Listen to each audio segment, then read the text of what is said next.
Halo guys, film yang akan kita bawakan kali ini berjudul Road Games. Oke, tanpa berlama-lama lagi, kita masuk aja ke filmnya.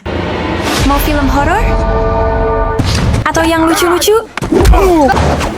Atau mau I cinta-cintaan? figured you love me, Joe. Karena itulah, kita hadir untuk kalian.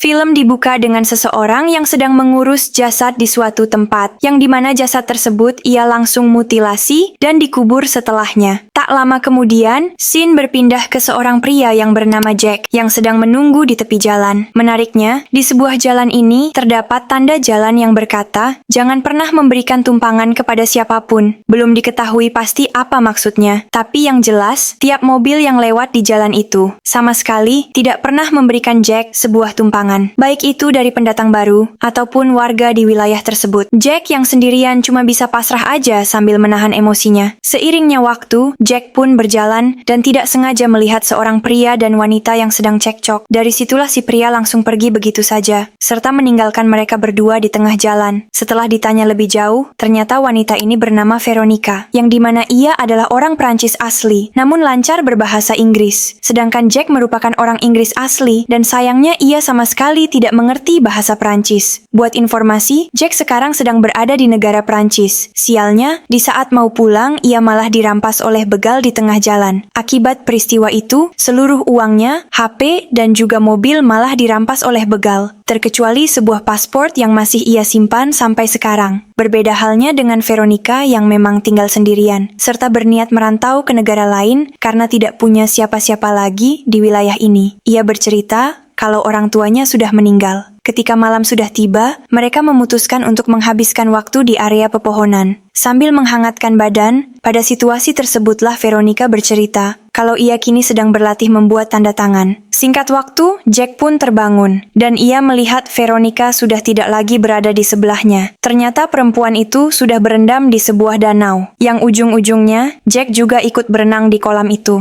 Setelah mandi bareng, lanjutlah perjalanan mereka dengan berjalan kaki. Siapa sangka, di saat udah pasrah sama keadaan mereka, malah melihat sebuah mobil yang berniat memberikan mereka sebuah tumpangan. Namun, rasa semangat sama sekali tidak ditunjukkan oleh Veronica, melainkan ia mulai merasa takut dengan seorang pria yang berniat menolong mereka. Pria bernama Grisar itu adalah penduduk asli di wilayah ini, dan ia tidak begitu lancar untuk berbicara dengan bahasa Inggris. Oleh karena itulah ia memutuskan untuk mengajak Jack bersama Veronica agar menginap dulu di rumahnya serta bertemu dengan istrinya yang pernah tinggal di Inggris, dan mereka pun langsung berangkat ke rumah pria tersebut. Kemudian Jack bersama Veronica yang sudah tiba pun disambut oleh istrinya yang bernama Mary. Dari situlah Jack mulai diantar ke kamar tidurnya oleh Mary, sedangkan Veronica akan diantar oleh Grisar. Jack yang sudah merasa lelah pun langsung merebahkan dirinya di atas ranjang dan tidur begitu saja. Di saat terbangun, waktu sudah berganti ke malam hari, yang dimana Jack mulai kepo dengan kotak yang bertuliskan Grisar. Ketika kotak itu dibuka,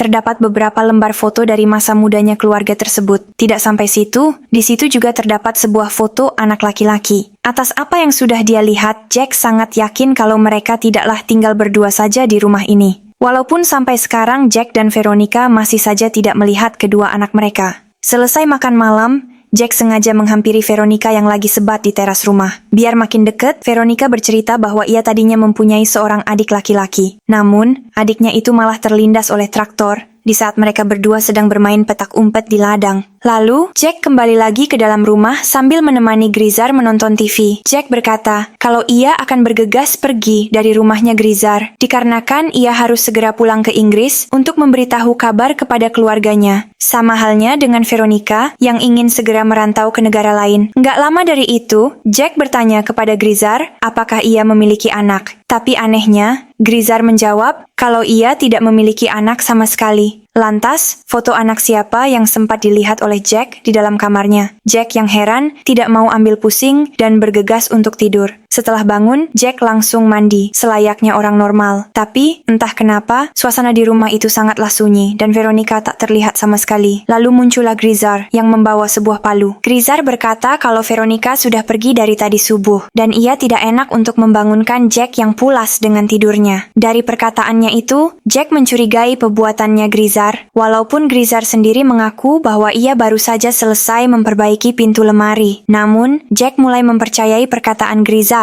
setelah ia melihat sebuah surat yang sengaja ditulis oleh Veronica sebelum benar-benar pergi dari rumah ini. Tapi siapa sangka dari surat itulah, Jack mulai menyadari ada sesuatu yang janggal. Lebih tepatnya, tanda tangan Veronica sangat tidak cocok dengan apa yang ia sempat lihat ketika mereka bermalam di hutan. Baru aja sadar akan kejanggalan tersebut, Jack malah dihajar oleh seseorang, sampai-sampai ia pingsan pada saat itu. Ketika terbangun, ia pun sudah diangkut ke sebuah mobil pickup, yang dimana mobil tersebut juga sempat terlihat di awal film. Usut punya usut, Jack disekap oleh seorang kakek yang bernama Croix. Bisa dipastikan Jack sudah berpikir kalau ia sedang berada di sarang psikopat. Apalagi Croix tidak memberikan informasi mengenai dirinya, selain hanya menyuapinya dengan sepiring makanan. Nggak taunya, segala ancaman yang diberikan oleh Croix kepada Jack hanyalah sebuah gertakan biasa, agar dia tidak lagi berontak seperti anak kecil. Bahkan, ikatan tali yang ada di tangannya, Jack juga sengaja dibuka. Dan seketika itu juga Croix langsung memotretnya dengan sebuah kamera. Nggak tahu tujuannya apa, tapi yang jelas, ia kembali mengangkut Jack ke dalam mobil. Tidak sampai di situ, Croix juga berniat untuk membius Jack. Beruntungnya, pas mau aja disuntik, Croix malah salah fokus sama kompornya yang masih menyala sampai menimbulkan asap. Dari situlah, Jack langsung melarikan diri secepat mungkin, serta kabur sejauh-jauhnya dari incaran Croix. Langkah demi langkah ia lewati, sampai akhirnya Jack berhasil kembali lagi ke rumahnya Grizar, dan melihat Mary dan si suami bersiap-siap untuk pergi. Setelah mereka berdua pergi itulah, Jack langsung masuk ke dalam rumah, sambil mencari keberadaan Veronica yang tidak ditemukan. Dan benar saja Veronica sudah disekap di salah satu ruangan. Jack langsung membebaskannya pada saat itu juga. Namun sial, di saat yang bersamaan Grizar dan Mary udah balik lagi ke rumah itu. Padahal, si Jack maupun Veronica baru aja senang-senang. Ya apa boleh buat, daripada ketangkap basah di dalam rumah, lebih baik mereka berdua kabur sekencang mungkin. Meskipun, ujung-ujungnya pelarian mereka itu mulai disadari juga oleh Mary dan Grizar. Memang sih nggak sebanding, karena yang satu ngejar pakai mobil, yang satu lagi pakai kaki. Alhasil, terdesaklah Veronica bersama Jack di sebuah ladang, dan mereka harus berhadapan dengan Mary dan Grizar. Masih belum menyerah gitu aja, Veronica pun langsung mengajak Jack untuk kabur ke sebuah kabin, yang dimana mereka memutuskan untuk bersembunyi di dalamnya. Hanya saja, siapa yang mengira ternyata kabin itu merupakan kabinnya Croix. Namun Croix bingung setelah Veronica menunjukkan dirinya di hadapannya. Pada saat itulah, Jack langsung mengancam Croix dengan sebuah shotgun, sampai-sampai ia harus terpeleset dan tertancap ke besi tajam. Entah rencana apa yang akan dilakukan oleh Veronica, tapi yang jelas, ia malah menyembunyikan keberadaannya Jack dengan sebuah terpal. Ditambah lagi, Veronica belum puas dengan penderitaannya Croix, dan ia langsung menusukkan pisau tepat di tengah dadanya. Kemudian masuklah Grizar dan Mary ke dalam kabin tersebut, yang dimana Grizar langsung berbicara menggunakan bahasa Perancis kepada Veronica. Tidak lain tidak bukan dengan bahasa Perancis itu, ia pun memanggil Veronica dengan sebutan anak. Dengan kata lain, selama ini Veronica dan Grizar sudah berbohong kepada Jack. Pada titik inilah terbongkar kalau Veronica merupakan pembunuh berantai yang bisa membunuh siapapun tanpa alasan yang jelas. Apalagi Veronica juga sempat membunuh adik laki-lakinya secara sadis, serta memutilasinya setelah mereka baru saja selesai bermain petak umpet. Maka dari itulah di awal film kita diperlihatkan sebuah jasad dan seorang pelaku, yang dimana scene itulah yang menjelaskan kebrutalan dari Veronica ini. Namun sayang, dikarenakan Jack sudah jatuh cinta dengan Veronica, ia pun tidak ingin mendengarkan penjelasannya Mary maupun Grizar, yang secara fakta merupakan orang tua dari Veronica. Parahnya, saat Mary ingin memberitahu sesuatu kepada Jack, ia langsung dihajar oleh Veronica sampai pingsan. Sedangkan kali ini, hanya tersisa Grizar yang tidak bisa ngapa-ngapain lagi, dan ia pun mau nggak mau cuma bisa pasrah aja setelah ditinggal oleh Veronica dan Jack. Setelah kejadian tersebut, Veronica langsung mengajak Jack pergi dari negara ini, sambil menyetir dengan senyuman bahagia. Hal yang sama pun dirasakan oleh Jack sendiri, yang pada faktanya tidak lama lagi ia juga akan dibunuh oleh Veronica. Pada intinya sih, dari awal film kita sudah diberikan clue mengenai tanda jalan yang dilarang memberikan tumpangan kepada siapapun. Bisa dipastikan kalau ini sudah menjelaskan kalau Veronica sudah berkali-kali beraksi di jalan tersebut. Sampai-sampai Grisar rela memasang rambut tersebut agar tidak ada korban selanjutnya. Maka dari itulah, Grisar rela membayar Croix